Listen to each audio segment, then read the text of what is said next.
Hi, this is Paula Gloria, and this show is Farther Down the Rabbit Hole.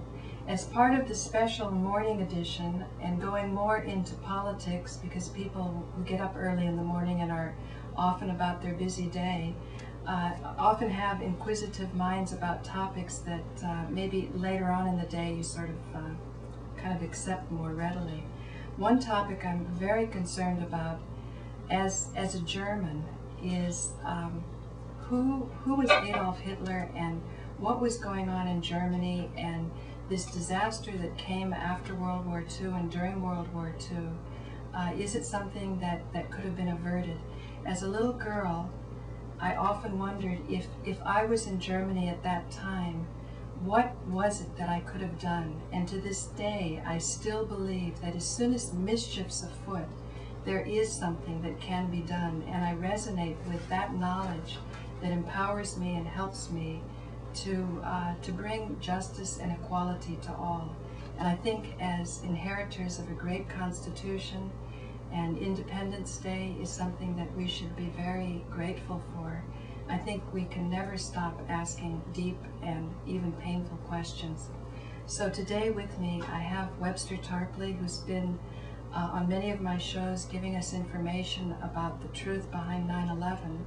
And today I want to avail myself of his knowledge of history and what was going on at the turn of the 19th century or the 20th century.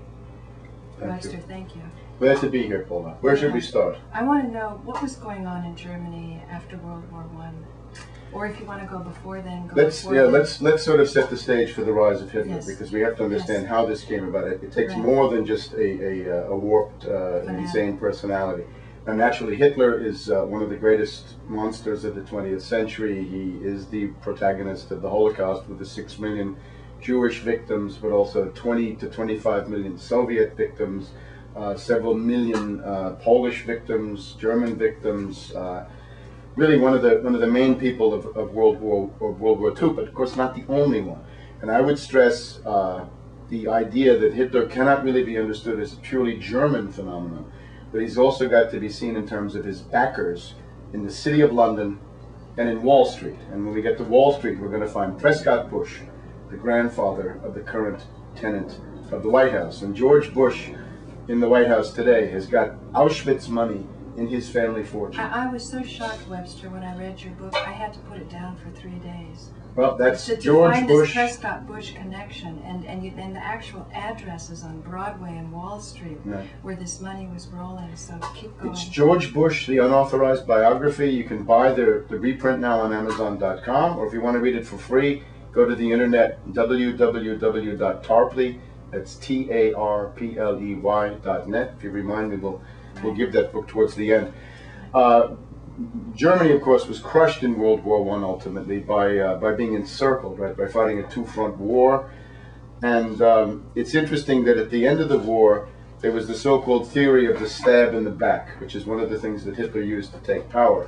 The idea was that since the Germans had asked for an armistice while they were still fighting on French and Belgian soil, the reactionaries claimed that the politicians had stabbed the army in the back, that the army was really undefeated in the field, but the politicians in Berlin decided to give up the war.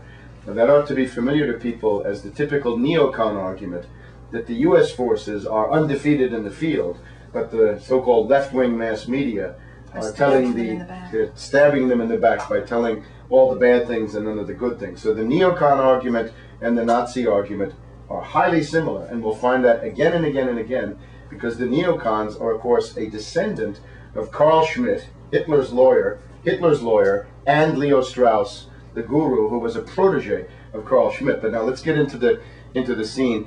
During World War I, Germany was subjected to a British sea blockade, which meant they had no food, no medicine, terrible hardship for the entire population, and that sea blockade was kept in place for a whole year after the armistice. Remember, the war ended November 11th, 1918 in the West.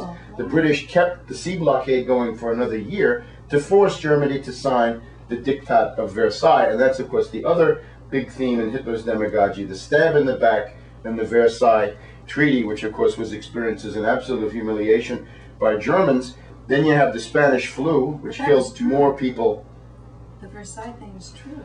What do you mean? It happened. Of course it did, and it was a terrible, a Carthaginian peace that could only lead to another war, as lots of people realized at the same time.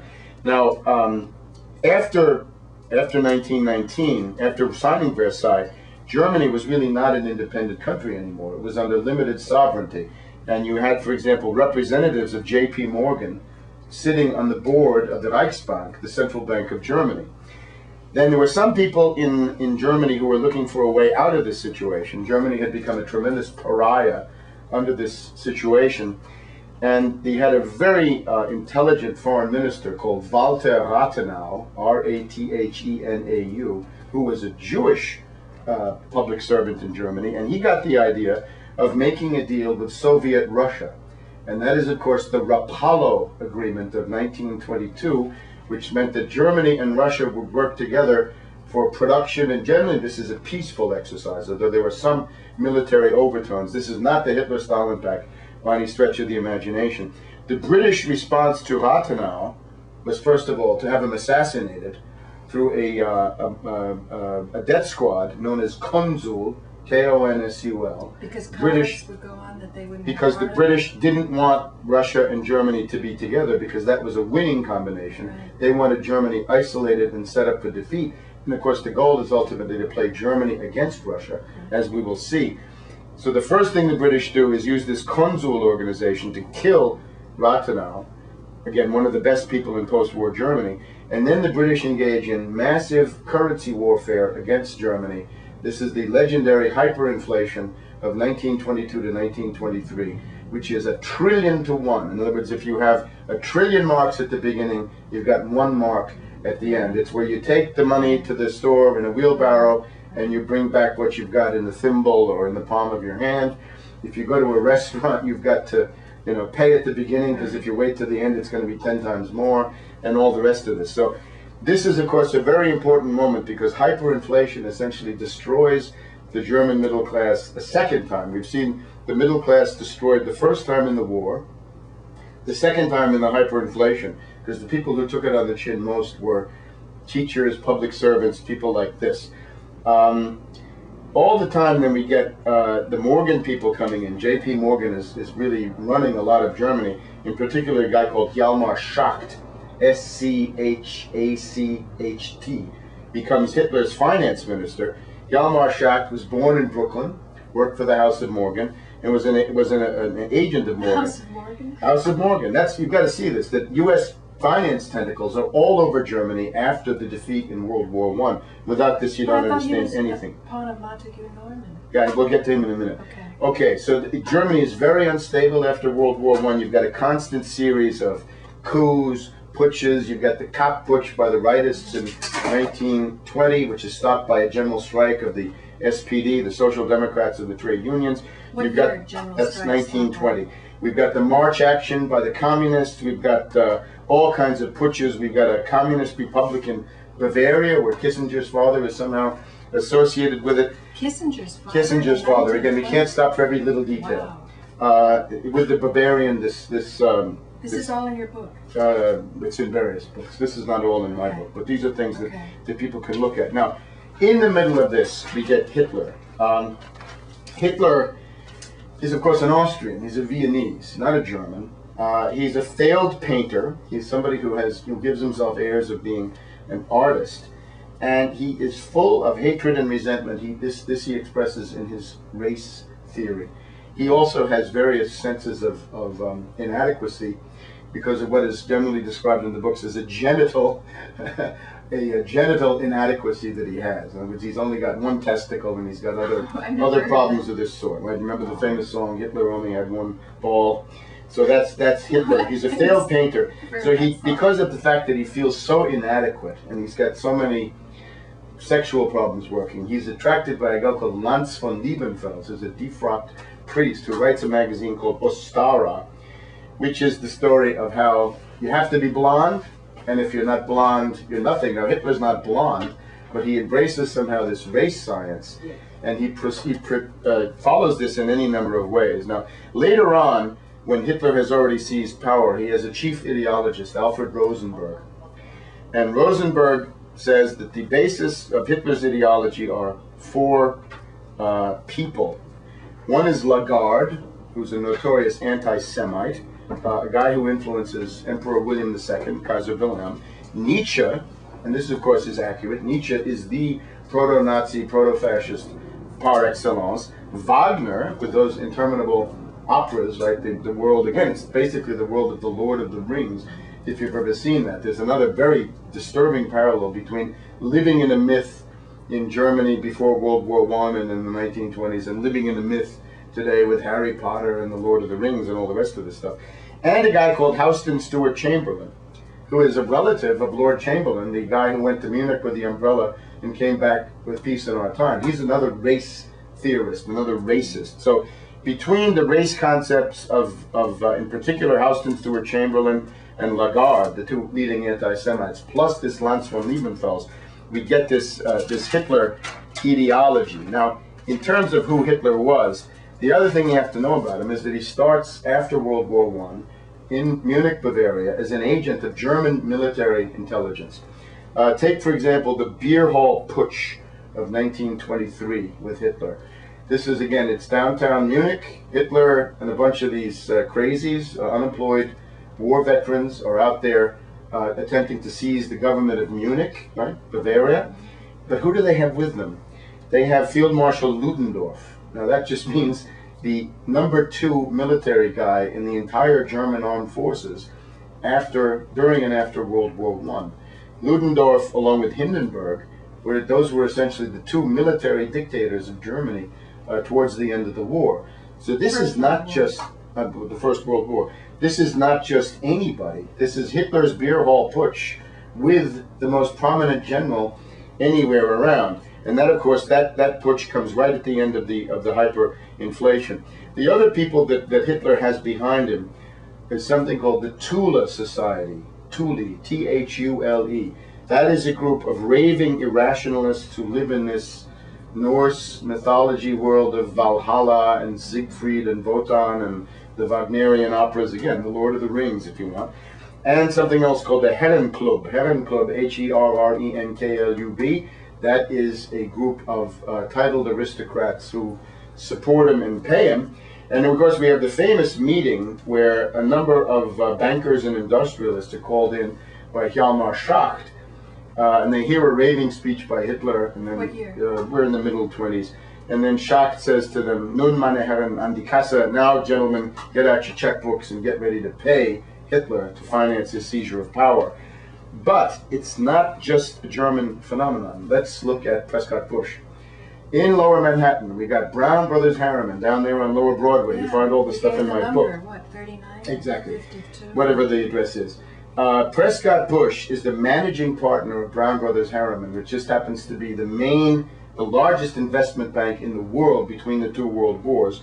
And he's also on the board of the Union Banking Corporation, which is an extension of the Thyssen, Thyssen, Fritz Thyssen or Thyssen financial empire.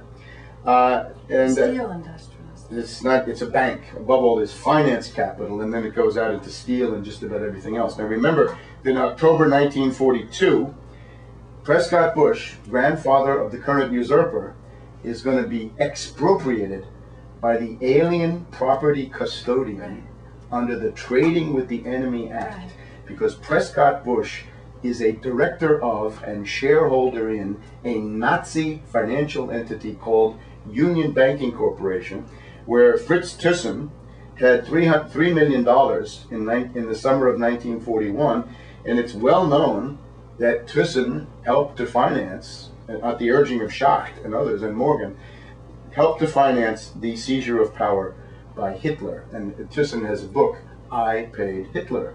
So there's no doubt that he did it. That's the name of his autobiography. Really? I Paid Hitler by Fritz Thyssen. Sure, of course. He's like proud of this? Yes, he was trying to get off at that point. He was trying to avoid war crimes prosecution later on because he could see what was coming.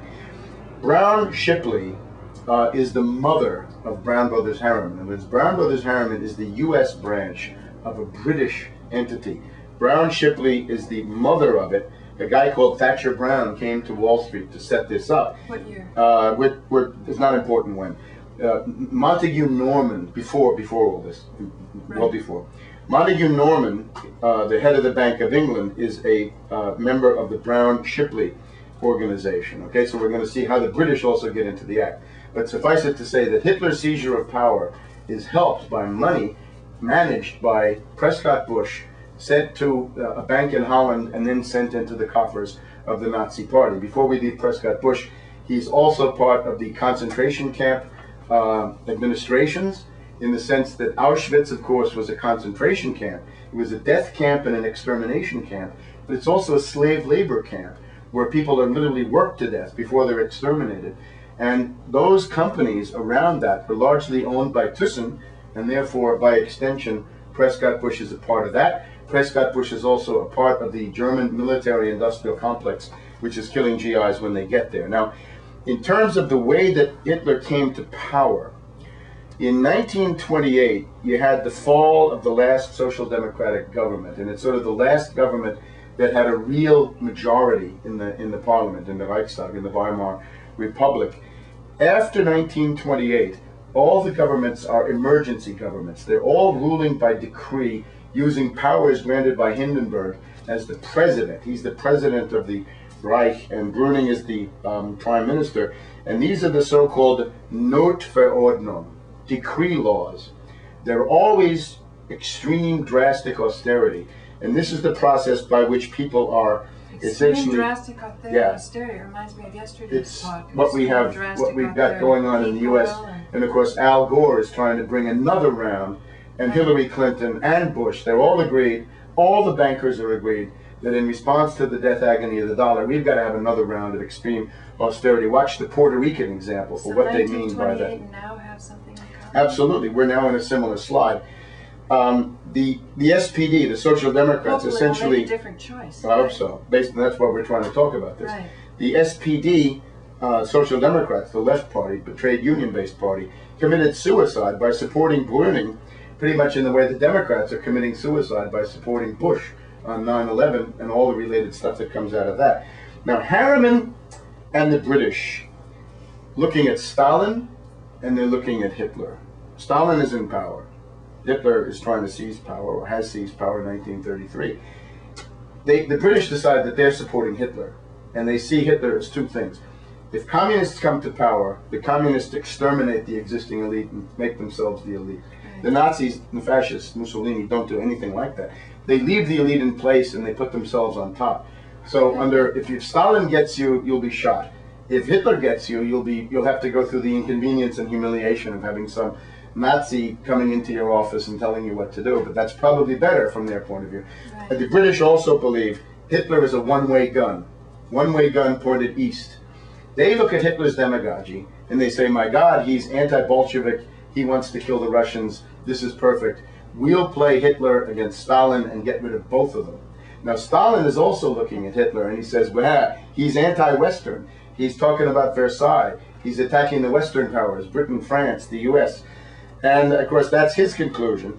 The result is that both groups support Hitler. That's the big, dirty secret of Hitler's rise to power. The British are supporting him, and Stalin supports him. Let's look into how.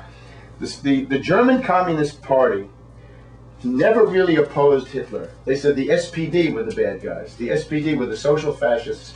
Got to get rid of them. Trotsky, who was alive at the time, wrote a lot of pamphlets about this, and he said, look, Stalin is betraying the working class by attacking the Social Democrats and failing to really oppose Hitler. And that's true, but the secret is Stalin wanted Hitler to come to power. There's a famous quote from Stalin where he says, Hitler is the icebreaker of the revolution. In other words, Hitler will wreck Western Europe to the point where the Red Army can come in and bring the revolution and bring communism. And the night before Hitler seized power, Ernst Thälmann, the head of the German Communist Party, went bowling. And there's a famous quote from Stalin where he says, I think Hitler will probably concentrate on domestic reforms and leave us to build socialism here in the Soviet Union. So there's this pattern. Now, between 1929 and in 1933, you have a series of governments. We mentioned Brüning. Then comes von Papen, a real nasty proto-Nazi reactionary. And then you have this guy Schleicher, and Schleicher is the interesting one. He's a general, but he's a left-wing general. And his program, if you take it as a whole, looks pretty much like the New Deal, which is coming in the United States a couple of months after these events. We're now in December of 32 and beginning of 33. And Schleicher comes in and says, the big task is to create jobs. We need make-work programs, we need jobs. And what he wanted to do... Because the pound sterling is just... We're going to get all that, yes, exactly. What Schleicher does is to say, I am going to seize the credit-making capabilities of the central bank, and I'm going to issue credit for production. If you want to have productive activity, agriculture, mining, manufacturing, I'll give you low interest or zero interest credit so that we can restart production, and I'm going to build infrastructure like mad. Well, pretty much the New Deal. And of course, what happens is the U.S. At this point is not against him, but the British are. The British want him out because Schleicher is talking about friendship treaty with Poland. And the British see that as the ruining of their plans. Because the British want Hitler to attack, they want Germany to attack Poland as a prelude to attacking the Soviets. So Schleicher comes in and he says, I'm going to create jobs and I'm going to have friendship with our neighbors, especially Poland. So the British do everything they can. They also blackmail Hindenburg, who is the president of the Reich, because he's got a son who's got all these gambling debts. So they use the scandal of Hindenburg's son to blackmail Hindenburg to kicking out Schleicher, and with the help of von Papen, they bring in Hitler. So that's the seizure of power in January 1933. And again, if Schleicher had stayed in power and Roosevelt had taken power in the US a little bit later, which he did, you might have had a peaceful outcome without the horrors of Nazism, but the British insisted on Hitler. And the other thing is that the British look at it, they welcome Hitler's racism. This is hard for people to understand. If you look at bin Laden, the myth of bin Laden today, one of the reasons the CIA supports bin Laden so much is because he auto-isolates himself. And bin Laden's line is, if you're a Muslim, you meet an unbeliever, you got to kill him. So it means if you're a Muslim, you're going to be isolated. You won't have any friends in Europe, or Russia, or China, or Japan, or India, South Africa, Brazil, nothing. Nothing. And similarly with Hitler, Hitler's race doctrine obviously leads him to the genocide of the Jews, the Gypsies, the Slavs, the communists, the trade unionists, Catholics. He isolates the Germans. And the big moment, of course, is Ukraine. When the Nazi armies get into Ukraine, there's a big moment. What's he going to do? And Poland, too, same story. But Ukraine is where it's really posed. If Hitler had said, let's have an independent Ukraine as a sovereign state, he would have had the Ukrainians on his side, and he probably would have won the war. But his racist insanity prevents him from doing what would be militarily and politically advantageous. So the British profile of Hitler turns out to be the Trump. Stalin is also right in his sense that Hitler does roll over. They banked on a fanatic. They banked on a fanatic who would isolate himself based on his racist insanity. Right. And that's why you have to see, when these puppets are chosen by the British bankers, you got to look at their characteristics because they've profiled them. Now the other thing, of course, the big group supporting Hitler is Lady Astor and the Clifton set. Lady Astor and the Clifton set. This is the main group of the British aristocracy. There's Lord Astor, her husband, Lord John Jacob Astor, Lord Brand, Lord Lothian, Lord Halifax, and this is the social milieu of Lord Chamberlain, right, of Neville Chamberlain, Sir Neville Chamberlain. And they make sure at every turn in the situation, the remilitarization of the Rhineland, the Anschluss with Austria, above all the Munich crisis of 1938, they make sure that the British government under Chamberlain supports Hitler. Chamberlain's job is to build Hitler up so he can get ready and attack Stalin. This is the whole point of the thing. Okay, we have 4 minutes now. Okay, let's see what we can try to get to. Just 1 second. People, stay posted. In 1 hour after Amy Goodman, switch the channel to channel 67, and you can watch Molly Cheshire's show, and she'll be interviewing Webster Tarpley, so you can pick up anything there. The other thing, I guess, is if we look at the period of Nazi expansion from 1939 to 1943, the German capital structures, of course, have collapsed, and the banks are all bankrupt. So what they do is a policy of extensive looting. You can see this, for example, Hitler, when he talks to his inner group, you can read this in William Shirer's Rise and Fall of the Third Reich. Hitler says, we are facing financial collapse, therefore we have to attack Poland and add them to our looting base.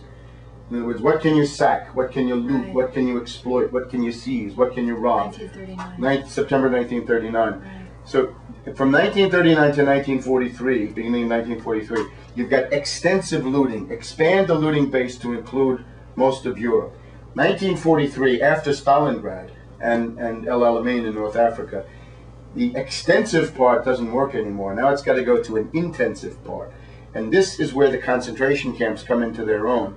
As extermination camps, death camps, but also slave labor camps. There is a certain economic purpose in this, which I think we have to see today. For example, under the Republican bill on immigration, if you say 12 million or 20 million illegal aliens or felons, you're going to put them in a jail, you're really going to put them in a concentration camp and put them on forced labor. So we are not, if the Republican bill went through, we would be close to a slave labor economy here on the model of Germany 1943 to 1945. And I think the parallel is this. Under globalization, globaloni as I like to call it, all during the 90s, the U.S. looting base expanded until it reached its limits. Now the limits now seem to be Russia, China, Iran, a series of countries that are saying no.